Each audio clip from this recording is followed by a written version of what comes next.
আজকে আমি ভয়ানক একটা ব্যাপার নিয়ে বক্তব্য শুরু করতে চাই।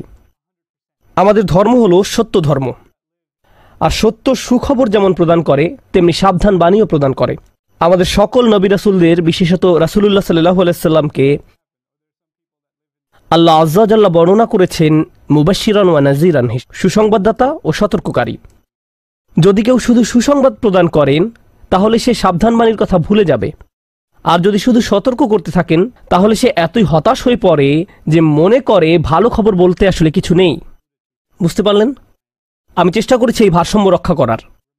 যেহেতু এই মাসটি প্রত্যাশার মাস, তাই আমি সুসংবাদের উপর একটু বেশি জোর দিয়েছি। আল্লাহ আযজা ওয়া জাল্লার প্রতি আমাদের আশা এবং ভালোবাসা বৃদ্ধি করার চেষ্টা করেছি, কিন্তু এই একই সময়ে এর মাঝে একটা ভারসাম্য থাকতে হবে। যদিও আজকের বক্তব্যের শেষ অংশে আসার খবর আছে, কিন্তু শুরু করছি এমন একটা জায়গা থেকে যা অতটা আশাব্যঞ্জক নয়। দেখুন, আমাদের পূর্বের জাতি বনী ইসরায়েলকে আল্লাহ কিতাব দান করেছেন। আমাদের যেমন কোরআন রয়েছে, তাদেরকেও অন্য কিতাব দেওয়া হয়েছিল। কোরআন যাকে বর্ণনা করেছে অন্য কোরআন হিসেবে, অর্থাৎ আগের কিতাব। তারা তাদের কিতাবকে গুরুত্ব দিয়ে গ্রহণ করেনি। তাদের মাঝে বেশ কিছু বিভ্রান্তিমূলক ধারণা গড়ে ওঠে। আমরা যদিও এত ভালো মুসলমান নই, সমস্যা নেই। আল্লাহ যদি আমাদের দোজখে ফেলেনও, সবচেয়ে খারাপ পরিস্থিতিতে আল্লাহ যদি আমাদের জাহান্নামে ফেলেনও, এটা হবে সাপ্তাহিক ছুটির মতো, কয়েকদিন মাত্র। কারণ তিনি আমাদের এতই ভালোবাসেন যে মুসলমানরা শেষমেশ তো জান্নাতে যাবেই। তাই আমরা যদিও জাহান্নামে যাই, সেটা হবে অল্প কিছু দিনের জন্য, সমস্যা নেই। লান তামাসসানা নারু ইল্লা আইয়ামাম মা'দুদাত, গুটি কয়েকদিন ছাড়া আগুন কখনো আমাদের স্পর্শ করবে না, কিছুদিন মাত্র। ব্যাপারটা হলো, জান্নাত জাহান্নামের পূর্বে বিচার দিবস রয়েছে, যেটি একদিনের জন্য, সেটা 1000 বছর লম্বা হবে। জান্নাত বা জাহান্নাম নয়, আল্লাহর কথা অনুযায়ী শুধু বিচারের দিনটি এত লম্বা হবে। আর বিচারের দিনটি হবে মাত্র একদিনের, আর জান্নাত জাহান্নাম চিরকালের জন্য। তাই কেউ যখন বলে গুটি কয়েকদিন, তাকে এখনকার দিনের হিসেবে চিন্তা করলে তো হবে না। বর্তমানে পৃথিবী তার অক্ষ বরাবর ঘুরে, আমরা সূর্যের উদিত হওয়া এবং অস্ত যাওয়া দেখি, কিন্তু কিয়ামতের দিন সূর্য, চাঁদ এবং পৃথিবীর সব কিছুকে ধ্বংস করে নতুন একটা ব্যবস্থাপনা তৈরি করা হবে। তাই আমরা এখন যেভাবে 24 ঘন্টার হিসেব করি, সেভাবে রাত দিনের হিসাব করলে তো চলবে না যখন আখিরাত শুরু হবে। চলুন তাহলে সবার আগে এই ধারণাটি আমাদের মাথা থেকে ফেলে দেই। কোরআনের বহু জায়গায় জাহান্নামের আলোচনা করা হয়েছে, কিন্তু আমি শুধু কোরআন থেকে একটি বর্ণনা আপনাদের সামনে উপস্থাপন করতে চাই। আমার মতে এটি আল কোরআনের জাহান্নামের সবচেয়ে গুরুত্বপূর্ণ বর্ণনা। কোরআনের একজন ছাত্র হিসেবে আমি মনে করি এই বর্ণনাটি জাহান্নাম সম্পর্কে জানার শুরু মাত্র। কেউ যদি এই বর্ণনাটি বুঝতে পারে, তাহলে সে জাহান্নাম সম্পর্কে যথেষ্ট জানে। আয়াতটি শুরু করা হয়েছে এই কথা বলে, ওয়ালা ইন মাসসাতহুম, এমনকি যদিও। যখন আমরা বাংলায় বলি যদি আমি সেখানে যাই, যদি আমি সেখানে যাই, তাহলে তোমার সাথে দেখা হবে। কিন্তু কেউ যখন বলে যদিও আমি যাই, এর মানে হলো যাওয়ার সম্ভাবনা ক্ষীণ। তাই আয়াতটি যদিও দিয়ে শুরু হওয়ার মাধ্যমে এমন কিছু ঘটার সম্ভাবনা কমিয়ে দিয়েছে। এভাবে বলার মাধ্যমে আল্লাহ কোনো কিছুর উপর জোর কমিয়ে দেন। সহজ কথায় তিনি বাক্যটিকে দুর্বল করে দিচ্ছেন। যদিও, যদিও কি? যদিও মাসসাতহুম, যদিও এটা তাদের স্পর্শ করে। আরবিতে মাসসা অর্থ কোনো কিছু যখন আপনাকে সামান্যতম স্পর্শ করে, যেমন কোনো মাছি যখন কোনো মতে স্পর্শ করে। যদি সেকেন্ডের জন্য স্পর্শ করে তখন তাকে বলা হয় মাস। সুতরাং এটা যদি তাদেরকে কোনো মতে স্পর্শ করে 1 সেকেন্ডের জন্য, মাসসাতহুম। এখন কি তাদের স্পর্শ করে? আপনারা হয়তো ভাবছেন আগুন যদি তাদের স্পর্শ করে। আল্লাহ বলছেন নাফহাতুন, একটা হালকা বাতাস যদি তাদের স্পর্শ করে। চলুন এই বাতাস নিয়ে একটু আলোচনা করা যাক। আরবিতে নাফহাতুন বলতে বোঝায় দরজা বন্ধ করলে যখন সামান্য একটু বাতাস এসে পড়ে, পর্দা নড়ে ওঠে, অথবা কেউ জানালা বন্ধ করলে যেভাবে হালকা বাতাসে পর্দা নড়ে ওঠে। এই বাতাসের যা বাহির থেকে ভেতরে আসে বা ভেতর থেকে বাহিরে যায়, দুই ধরনের আছে। একটি হলো লাফহা, লাম যোগে, আরেকটি হলো নাফহা। লাম যোগে লাফহা মানে বাতাসটি গরম, আর নুন যোগে নাফহা মানে বাতাসটি ঠান্ডা। আল্লাহ বলছেন এমনকি যদি ঠান্ডা বাতাস তাদেরকে স্পর্শ করে, যদি ঠান্ডা বাতাস তাদেরকে স্পর্শ করে তোমার প্রতিপালকের শাস্তি থেকে। তিনি এই আয়াতে জাহান্নাম কাউকে স্পর্শ করার কথা বলছেন না। তিনি এই আয়াতে আগুন কাউকে স্পর্শ করার কথা বলছেন না। তিনি এমনকি গরম বাতাস কাউকে স্পর্শ করার কথাও বলছেন না। তিনি আগুনের ঠান্ডা অংশের কথা বলছেন, আর এটা আপনাকে চিরকালের জন্য স্পর্শ করছে না। প্রসঙ্গত আমরা ফিজিক্সে পদার্থের 3টি অবস্থার কথা শিখেছি: সলিড, লিকুইড এবং গ্যাস। সলিড বা কঠিন কিছু যদি স্পর্শ করে আমরা তা অনুভব করতে পারি। এই মুহূর্তে গ্যাস আমাদেরকে স্পর্শ করছে, বাতাস এখন আমাদেরকে স্পর্শ করছে, আমরা এটা অনুভব করি না। আর এই আয়াতে আল্লাহ বর্ণনা করছেন কি তাদের স্পর্শ করছে? বাতাস তাদেরকে স্পর্শ করছে। কোন ধরনের বাতাস? অপেক্ষাকৃত গরম বাতাস নাকি ঠান্ডা বাতাস? ঠান্ডা বাতাস। ঠান্ডা বাতাস কোন রকম তাদেরকে স্পর্শ করছে। এই আয়াতের সবচেয়ে উল্লেখযোগ্য বিষয় হলো, আমি একটু আগে নাফহা এবং লাফহার কথা বলেছিলাম। অন্য কথায় তারা এখনো জাহান্নামে প্রবেশ করেনি, তারা এর দিকে অগ্রসর হচ্ছে। আর জাহান্নামের অপেক্ষাকৃত ঠান্ডা বাতাস এসে কোনো মতে তাদেরকে স্পর্শ করলো। তখন তাদের প্রতিক্রিয়া কি? চিৎকার করে বলে উঠবে, ইয়া ওয়াইলানা, হায়, সবচেয়ে কঠিনতম শাস্তি আমাদের জন্য শুরু হয়ে গেছে। ইন্না কুন্না যালিমিন, আমরা সব সময় অপরাধী ছিলাম। তারা সাথে সাথে তাদের সব অপরাধ স্বীকার করবে। যে কারণে এই আয়াতটি আমি সংক্ষেপে আপনাদের নিকট উপস্থাপন করলাম। প্রথমত, এই আয়াতে আল্লাহ জাহান্নামের শাস্তির অভিজ্ঞতা বর্ণনা করছেন না। আল্লাহ সকল বিশ্বাসীকে জাহান্নামের আগুন থেকে মুক্ত রাখুন। কিন্তু আল্লাহ এখানে বর্ণনা করছেন এমনকি জাহান্নামের আগুনের কাছে গেলে এবং ক্ষণিকের জন্য এর বাতাসের সামান্য স্পর্শ লাগলে একজন মানুষ চিন্তা করা শুরু করবে এর চেয়ে আর ভয়ঙ্কর কোনো শাস্তি হতে পারে না। এজন্যই আল্লাহ দোজখের আগুন সম্পর্কে বলছেন, ইন্নাহা সাআত মুস্তাকাররা ওয়া মুকামা, নিশ্চয়ই তা অবস্থানস্থল ও আবাসস্থল হিসাবে কতই না নিকৃষ্ট। অল্প এবং বেশি যে কোনো সময়ের জন্য ওটা কত নিকৃষ্ট জায়গা। 1 সেকেন্ডের জন্য এটা ভাববেন না যে আমি তো খারাপ, আল্লাহ যদি আমাকে জাহান্নামে ফেলেনও এক সময় তো আমি এখান থেকে মুক্তি পাবো। এই ধরনের চিন্তাকে কখনো প্রশ্রয় দিবেন না। এই ভূমিকা দেওয়ার পর যখন বিচার দিবস শুরু হবে, যখন সমগ্র মানব জাতি একত্রিত হবে, তারা জানে না কোথায় যাবে, তারা জানে না কোন দিকে ফিরবে। এই ঘটনা আসলে রাসূলুল্লাহ সাল্লাল্লাহু আলাইহি সাল্লামের একটি হাদিসে উল্লেখ করা হয়েছে এবং জ্ঞানের প্রতি মুসলমানদের আগ্রহ ছিল সব সময়। তো একবার কিছু মানুষ বিখ্যাত সাহাবী আনাস ইবনে মালিক রাদিয়াল্লাহু তাআলা আনহুর কাছে এলো, কারণ মানুষ লোকমুখে এই খবর পেয়েছিল যে আনাস এই হাদিসটি জানতেন, আর এটি অনেক বড় একটি হাদিস, বুখারী শরীফে বর্ণিত আছে। এই ঘটনা ঘটে রাসূলুল্লাহ সাল্লাল্লাহু আলাইহি সাল্লামের ইন্তেকালের পরে। তিনি বলেন, হাদ্দাসানা মুহাম্মাদুন সাল্লাল্লাহু আলাইহি ওয়াসাল্লাম। এখন আনাস রাদিয়াল্লাহু তাআলা আনহু কথা বলছেন। তিনি বলেন, রাসূলুল্লাহ সাল্লাল্লাহু আলাইহি সাল্লাম আমাদের বলেছেন, ইযা কানা ইয়াউমুল কিয়ামাতি মা জান্নাসু বা'দুহুম ফি বা'দ। মনোযোগ দিয়ে শুনুন। যখন বিচার দিবস শুরু হবে, মানুষ ঢেউয়ের মতো একে অপরের উপর আশ্রে পড়বে, সর্বত্র বিশৃঙ্খলা, সবাই একে অন্যের দিকে ছুটতে থাকবে।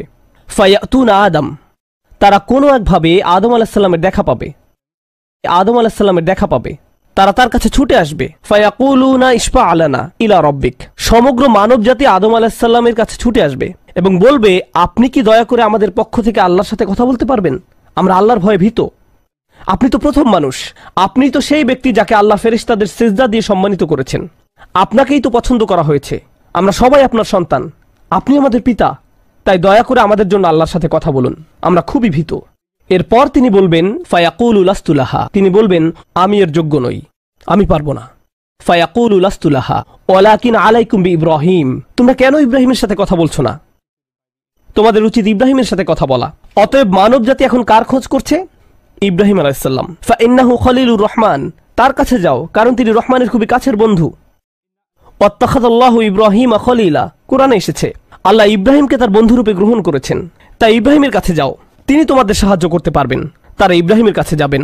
ফায়াতুনা ইব্রাহিমা ফায়াকুলু লাস্তু লাহা, তারা ইব্রাহিমের কাছে গেলে তিনি বলবেন, আমি এর যোগ্য নই, আমাকে এই কাজের জন্য তৈরি করা হয়নি, আমি তোমাদের জন্য আল্লাহর সাথে কথা বলতে পারবো না। ওয়ালাকিন আলাইকুম বিমূসা, তোমরা কেন মূসা আলাইহিস সালামের কাছে যাচ্ছ না? তো মানব জাতি মূসা আলাইহিস সালামের কাছে দৌড়ে যাবে। ফাইন্নাহু কালিমুল্লাহ, তিনি আল্লাহর সাথে অনেক কথা বলতেন। ওয়া কাল্লামাল্লাহু মূসা তাকলিমা, আর আল্লাহ মূসার সাথে কথা বলেছেন সরাসরি। সুতরাং তিনি যেহেতু আল্লাহর সাথে কথা বলতে অভ্যস্ত, আজকে তো কথা বলার উত্তম সময়, তিনি তোমাদের পক্ষ থেকে আল্লাহর সাথে কথা বলবেন।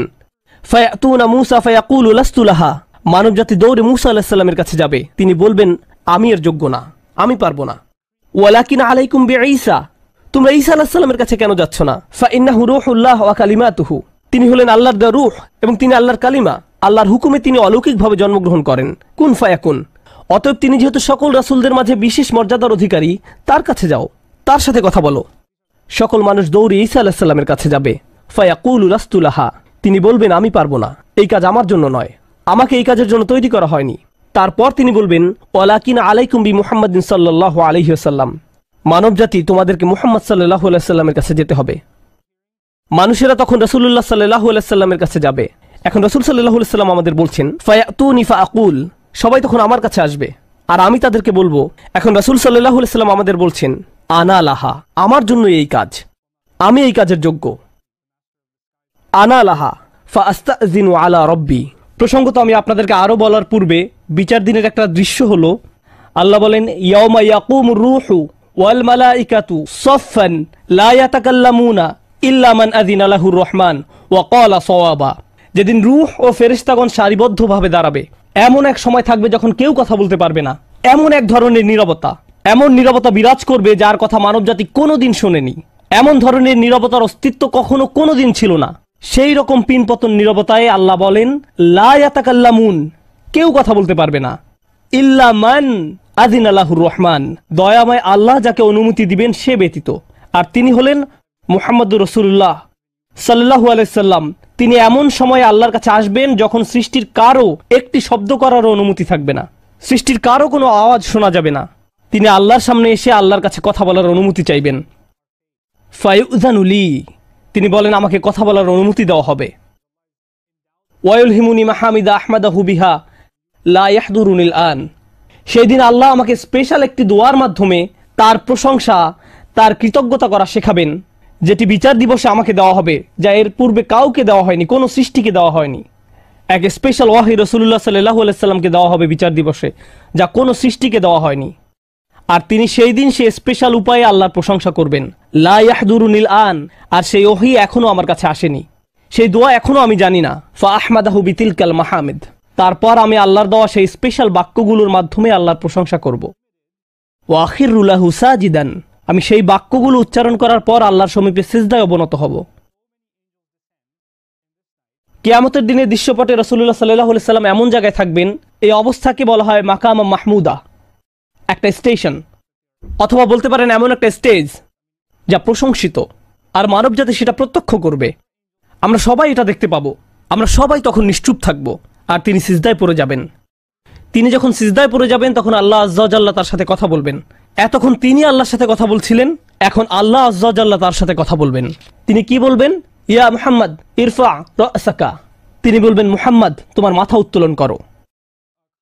ওয়াকুল, বলো, ইউসমা আলাকা, তোমার কথা শোনা হবে। শুধু যে আল্লাহ তার কথা শুনবেন তা নয়, বরং বিচার দিনে উপস্থিত সবাই তার কথা শুনতে পাবে। ইউসমা আলাক, তারপর আল্লাহ বলেন, ওয়াসাল তুতা, চাও তোমাকে দেওয়া হবে, তুমি যা চাও দেওয়া হবে। কিয়ামতের দিন আল্লাহর একটি সৃষ্টি কেমন পজিশনে থাকলে আমরা সবাই যখন আল্লাহর নিকট ভিক্ষা চাচ্ছি, আতমিম লানা নূরানা ওয়াগফির লানা, হে আমাদের পালনকর্তা, আমাদের নূরকে পূর্ণ করে দিন এবং আমাদেরকে ক্ষমা করুন, এই কথা বলে আমরা আল্লাহ আযজা ওয়া জাল্লার কাছে কাকুতি মিনতি করতে থাকব।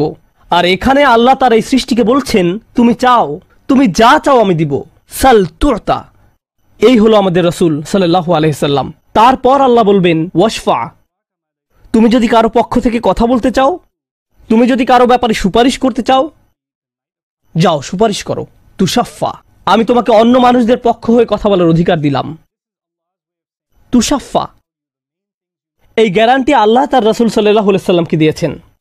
ফাকুলু ইয়া রব, তখন আমি বলবো ইয়া রব, উম্মতি উম্মতি, তিনি সর্বসাকুল্যে এই কথা বলবেন, এটাই তার সম্পূর্ণ বাক্য, আমার উম্মাহ আমার উম্মাহ, আমার মানুষ আমার মানুষ। কিয়ামতের দিন সবাই বলবে, নাফসি নাফসি, আমি নিজে আমি নিজে আমি নিজে। আল্লাহর নবীরা যারা মানুষকে আল্লাহর দ্বীনে আনার জন্য দিবারাত্রি পরিশ্রম করে গিয়েছেন, যেমন ইব্রাহিম আলাইহিস সালাম, যার এই দুনিয়ায় থাকাকালীন সময়ে শুধু একটাই উদ্বেগ ছিল মানুষের মুক্তি, বিচারের দিনে তিনি বলবেন, না, যাও অন্য কোথায় যাও, যাও মুসার সাথে কথা বলো। মুসা আলাইহিস সালাম, যিনি বনি ইসরাইল নিয়ে চিন্তিত ছিলেন, তিনি বলবেন, না, যাও ঈসার সাথে গিয়ে কথা বলো। আর আমাদের রাসূল সাল্লাল্লাহু আলাইহি সাল্লাম বলবেন, প্রসঙ্গত কোরআনে কিয়ামত দিবসের যে ভয়াবহতার কথা বর্ণনা করা হয়েছে তা একবার চিন্তা করে দেখুন।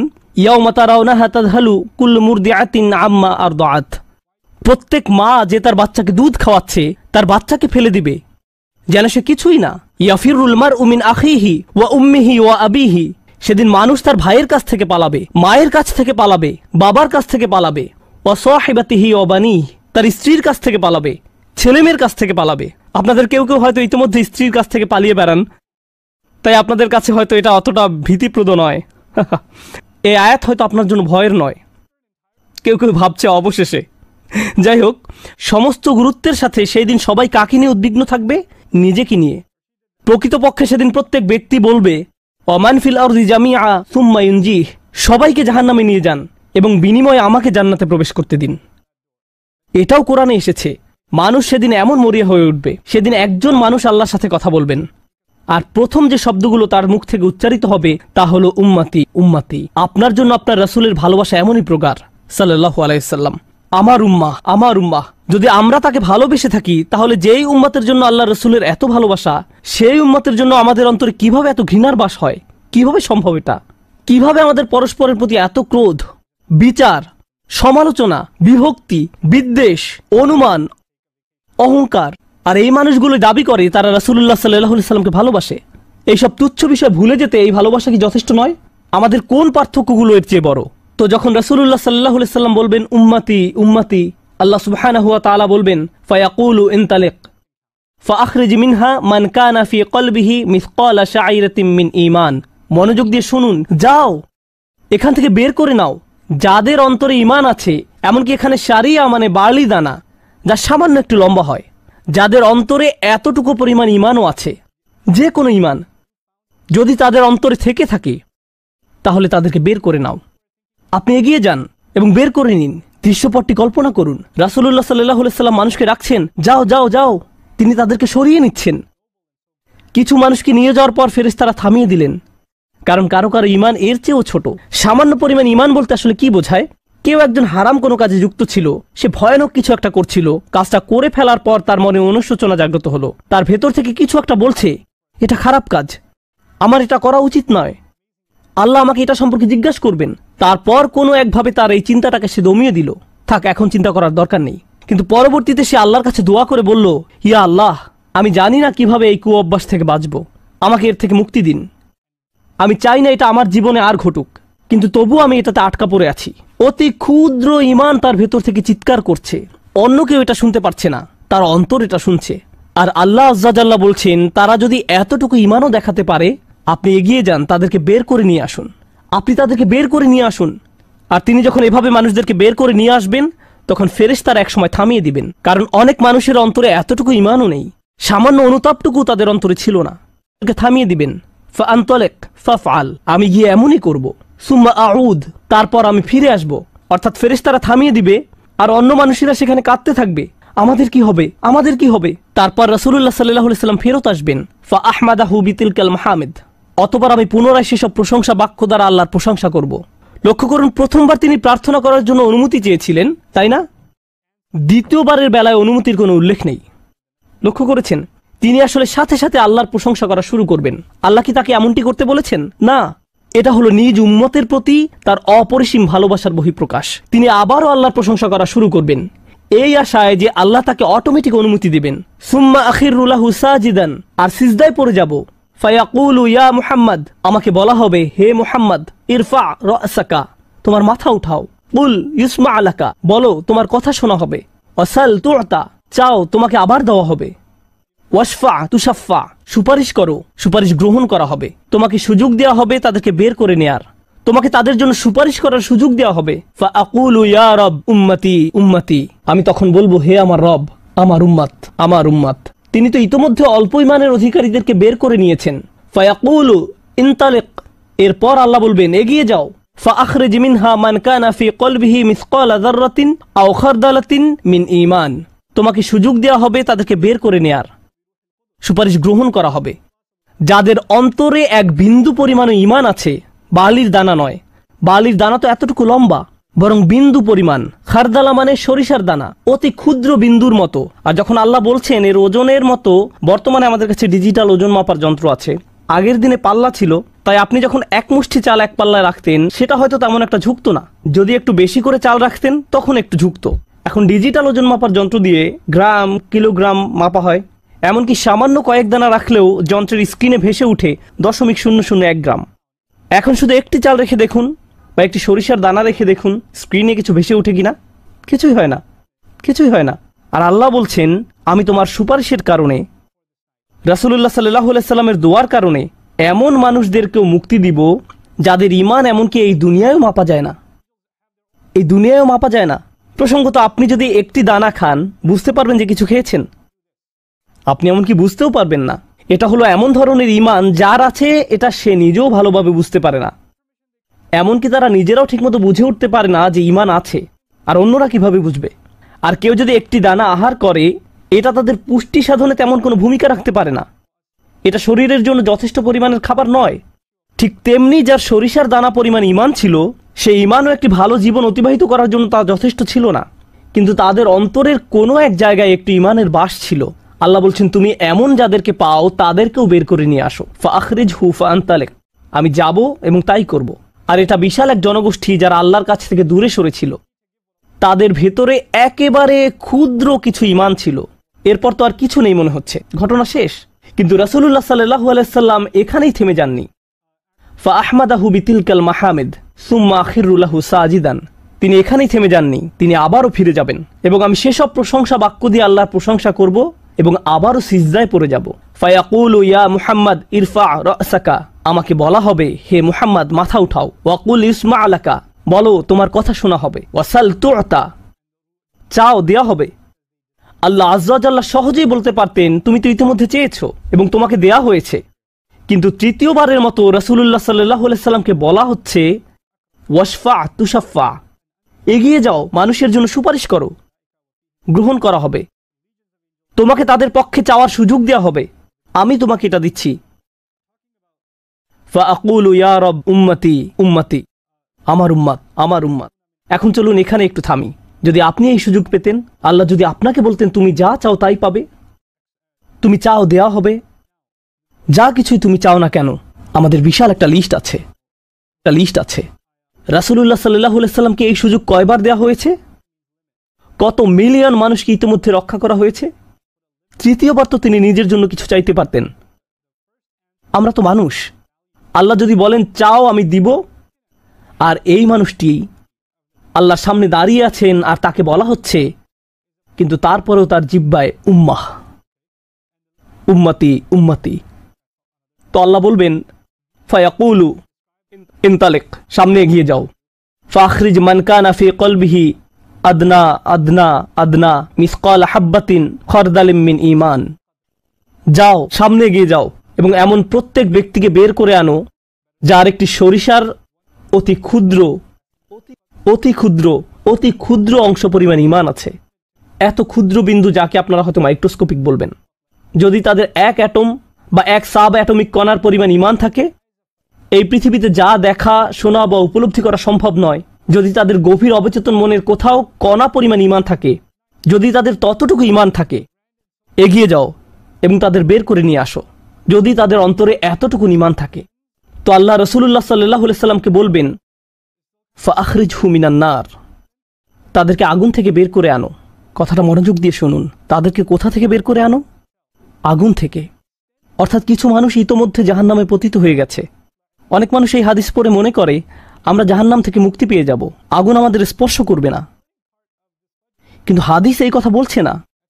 রাসূলুল্লাহ সাল্লাল্লাহু আলাইহি সাল্লাম আল্লাহর কাছে কাকুতি মিনতি করছেন, আর এই দিনটি হবে 50,000 বছর লম্বা। অনেক মানুষের বিচার ইতোমধ্যে হয়ে গেছে। আর আমি আপনাদেরকে সেই আগুন সম্পর্কে শুরুতে বলেছিলাম, আপনি যদি এর বাতাসের স্পর্শ পান 1 সেকেন্ডেরও কম সময়ের জন্য, আপনার মনে হবে এর চেয়ে ভয়ঙ্কর আর কোনো শাস্তি হতে পারে না। আর আল্লাহ রাসূল সাল্লাল্লাহু আলাইহি সাল্লাম সেই মানুষগুলোর জন্য আশা ছেড়ে দেননি, তাদের জন্য হতাশ হয়ে পড়েননি। প্রসঙ্গত তারা মুসলিম, তারা কিন্তু মুসলিম, কারণ রাসূল সাল্লাল্লাহু আলাইহি সাল্লাম কি বলছেন, তার মুখ থেকে কোন কথাগুলো উচ্চারিত হয়েছে? উম্মতি উম্মতি। আগুনের মানুষগুলো মুসলমান, ওই মানুষগুলো অমুসলিম নয়, মুসলিম। তো রাসূল সাল্লাল্লাহু আলাইহি সাল্লাম বলেন ফাআনতালিকু ফাআফআল, আমি যাব এবং সেটাই করব। প্রসঙ্গত রাসূলুল্লাহ সাল্লাল্লাহু আলাইহি সাল্লামের এই কথার সাথে হাদিসের সমাপ্তি হলো। আনাস ইবনে মালিক রাদিয়াল্লাহু তাআলা আনহু তার কাছে আসা লোকদেরকে এতটুকু বর্ণনা করলেন। ফাকুলতু লিবাদি আসহাবিনা, হযরত আনাসের কাছে হাদিস শিখতে আসা একজন বলল, আমি আমার কিছু সঙ্গীকে বললাম, লাউ মারারনা বিল হাসান ওয়া হুয়া মুতাওয়ারিন ফি মানজিলি আবি খলিফা, চলো আমরা হাসান বসরির কাছে যাই। আমরা হাদিসটি আনাসের কাছ থেকে শুনেছি, কিন্তু আমরা জানি এই হাদিসটি হাসানও জানেন, চলো আমরা তার কাছে যাই। প্রসঙ্গত আনাস রাদিয়াল্লাহু তাআলা আনহুর তখন অনেক বয়স হয়ে গিয়েছিল। এই হাদিসে কতবার রাসূল সাল্লাল্লাহু আলাইহি সাল্লাম আল্লাহর কাছে গেলেন? 3 বার। রাসূলুল্লাহ সাল্লাল্লাহু আলাইহি সাল্লাম ইন্তেকাল করেছেন বহু বছর আগে। আমরা জেনেছি এই হাদিস হাসান বসরিও জানেন। তারা আগে কখনো এই ধরনের কথা শুনেনি। খুবই আশ্চর্যজনক কথা। এজন্য তারা ব্যাপারটা যাচাই করতে চাচ্ছিলেন যে দেখা যাক হাসান বসরিও একই হাদিস বর্ণনা করেন কিনা। তারা শুনেছে হাসান বসরি বাস করেন আবু খলিফার বাড়ির পেছনের একটি ঘরে। তাই তারা হাসান বসরিকে খুঁজতে লাগলো। তারা তাকে খুঁজে পেলেন।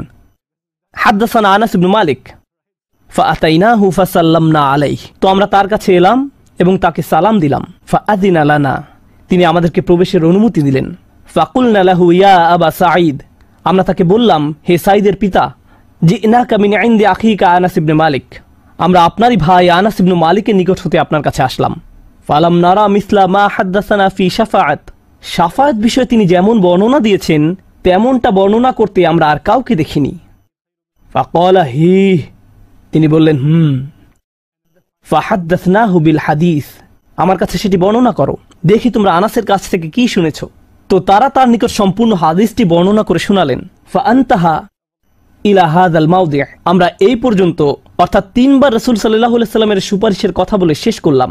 ফাকালা হি, তিনি বললেন আরো বর্ণনা করো। ফাকুলনা লাম ইয়াজিদ লানা আলা হাযা, আমরা বললাম তিনি তো এর অধিক আমাদের কাছে বর্ণনা করেননি, আমাদেরকে এতটুকুই বলেছেন।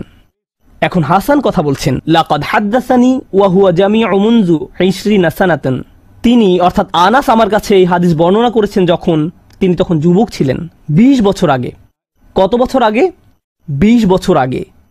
আমি নিশ্চিত না তিনি কি বাকিটুকু ভুলে গেলেন, নাকি তিনি তোমাদেরকে বাকিটুকু বলেননি কারণ তাহলে তোমরা অলস হয়ে পড়বে। ফালা আদ্রি আনাসি আম কারিহা আন তাত্তাকিলু,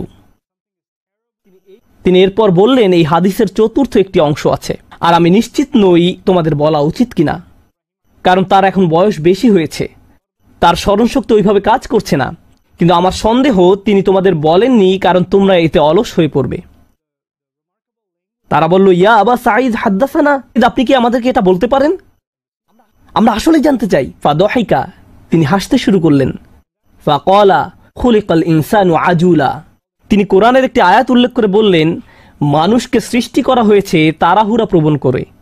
মা যাকারতুহু ইল্লা ওয়া আনা আদরি আন উহাদ্দিসুকুম হাদ্দাসানি কামা হাদ্দাসাকুম বিহি, আমি তো বর্ণনার উদ্দেশ্যেই তোমাদের কাছে বিষয়টি উল্লেখ করলাম। তিনি তাদেরকে উৎসুক করে তুলেছিলেন, আমি তোমাদেরকে বলবো তিনি তোমাদের নিকট যা বলেছেন তা সত্য। হাসান আরো বলেন, রাসূলুল্লাহ সাল্লাল্লাহু আলাইহি সাল্লাম বলেন, এরপর আমি চতুর্থবারের মতো ফিরে আসব।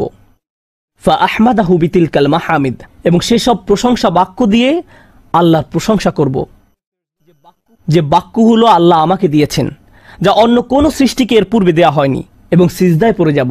সুম্মা আখিরু লাহু সাজিদান, তখন বলা হবে, ফায়ুকালু ইয়া মুহাম্মদ ইরফা রাসাকা, হে মুহাম্মদ মাথা উঠাও। ওয়াকুল ইউসমা, বলো তোমার কথা শোনা হবে। ওয়াসাল তুআতা, চাও দেয়া হবে। ওয়াশফা তুশাফা, শাফায়াত করো গ্রহণ করা হবে। এই সময়ে এসে এতটুকুর চেয়ে ছোট ঈমানও আর অবশিষ্ট নেই। সকল সম্ভাব্য ঈমানওয়ালাদের মুক্তি হয়ে গেছে।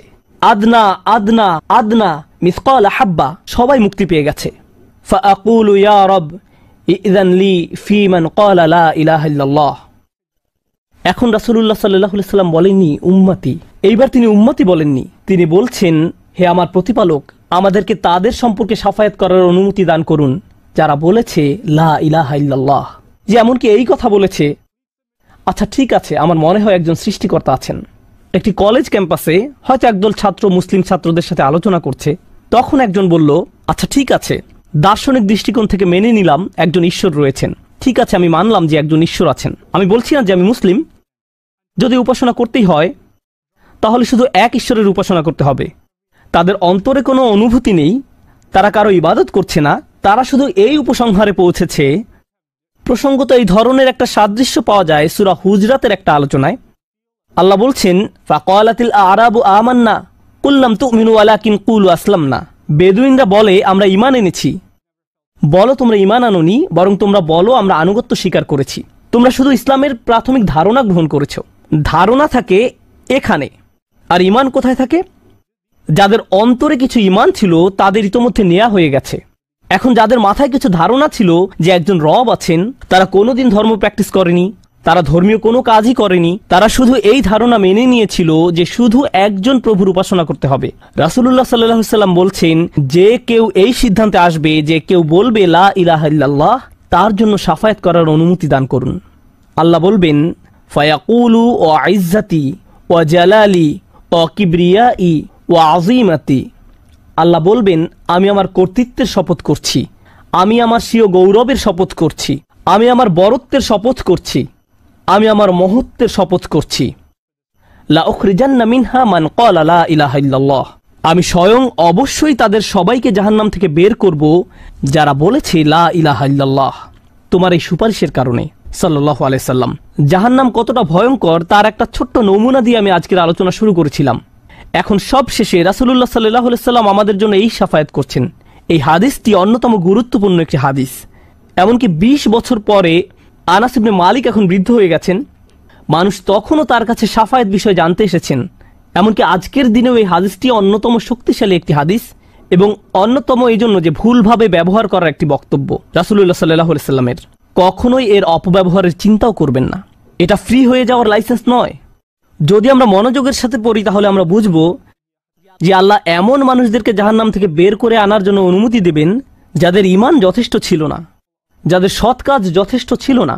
পক্ষান্তরে এমন অনেক মানুষ থাকবে যাদের অন্তরে ঈমান আছে, যাদের ডান হাতে সৎ কাজ আছে, আর এই সৎ কাজগুলো বিচারের দিনে আলোতে পরিণত হবে। হৃদয়ের ঈমানও বিচারের দিনে জ্যোতিতে পরিণত হবে। ইয়াসআ নূরুহুম বাইনা আইদিহিম ওয়া বিআইমানিহিম। তাদের বুকের ভেতর থেকে আলো ছুটতে থাকবে এবং তাদের ডান হাত থেকে এই আলো টর্চে পরিণত হবে, গাড়ির হেডলাইটের মতো। চারপাশে থাকবে অন্ধকারাচ্ছন্ন, আর আপনি জান্নাতের দিকে ছুটতে থাকবেন। আপনাকে জাহান্নাম অতিক্রম করে যেতে হবে, এটা আল্লাহর নির্দেশ। ওয়া ইম মিনকুম ইল্লা ওয়ারিদুহা। জান্নাতে যেতে হলে সবাইকে জাহান্নাম অতিক্রম করে যেতে হবে, সবাইকে, এর কোনো ব্যতিক্রম নেই। আর এই ব্রিজ অতিক্রম করতে হলে আপনার আলো লাগবে। যদি আলো না থাকে তাহলে পড়ে যাবেন। তো মানুষ যখন হেঁটে যাচ্ছে তখন অনেকের এত পরিমাণ আলো থাকবে যেন মক্কা থেকে সিরিয়া দেখা যাচ্ছে, আর কারো কারো এত অল্প পরিমাণ আলো থাকবে যে তারা কোনো মতে পায়ের সামনের কিছু অংশ দেখতে পাবে, কারণ তাদের ঈমান দুর্বল ছিল। কিন্তু এই হাদিস এমন মানুষদের সম্পর্কে নয় যাদের সামান্য কিছু আলো থাকবে বা অনেক বেশি আলো থাকবে। এই হাদিস এমন মানুষদের সম্পর্কে যাদের আলো এত স্বল্প পরিমাণ যে এটি দিয়ে কিছুই দেখা যাচ্ছে না। আর যাদের আলো আছে তারা আল্লাহর কাছে ভিক্ষা করতে থাকবে, রব্বানা আতমিম লানা নূরানা ওয়াগফির লানা। আমাদেরকে আমাদের আলো পূর্ণ করে দিন, ব্যাটারি যেন শেষ হয়ে না যায়। আমাদেরকে জান্নাতের গেটে পৌঁছে দিন, আমাদেরকে ক্ষমা করে দিন। আমরা আল্লাহর কাছে ভিক্ষা চাচ্ছি যেন তিনি আমাদের কপালে রাসূলুল্লাহ সাল্লাল্লাহু আলাইহি সাল্লামের শাফায়াত জুড়ে দেন। তিনি যেন আমাদেরকে তাদের অন্তর্ভুক্ত করেন যারা আরশের ছায়ায় থাকবে। আমরা আল্লাহর কাছে প্রার্থনা করছি তিনি যেন আমাদেরকে তাদের অন্তর্ভুক্ত করেন যাদেরকে এমনকি জাহান্নামের আগুনের ঠান্ডা বাতাসও স্পর্শ করবে না। আমরা আল্লাহর কাছে দোয়া করছি তিনি যেন আমাদেরকে তার রাসূলের অনুগত উম্মায় পরিণত করে দেন। তাদের অন্তর্ভুক্ত নয় যাদের ব্যাপারে তিনি অভিযোগ করবেন, বরং তাদের অন্তর্ভুক্ত করুন যাদের জন্য তিনি সুপারিশ করবেন। আগেরবার আমি বলেছিলাম একদল মানুষ সম্পর্কে রাসূলুল্লাহ সাল্লাল্লাহু আলাইহি ওয়াসাল্লাম অভিযোগ করবেন, ইন্না কওমি ইত্তাখাযু হাযাল কুরআনা মাহজুরা। হে আমার রব, নিশ্চয়ই আমার কওম এই কোরআনকে পরিত্যাজ্য গণ্য করেছে। আমরা তাদের অন্তর্ভুক্ত হতে চাই না। আমরা তাদের অন্তর্ভুক্ত হতে চাই যাদের জন্য তিনি আল্লাহর কাছে সুপারিশ করবেন। আল্লাহ যেন আমাদের সবাইকে তার রাসূলের শাফায়াতের যোগ্য করে দেন।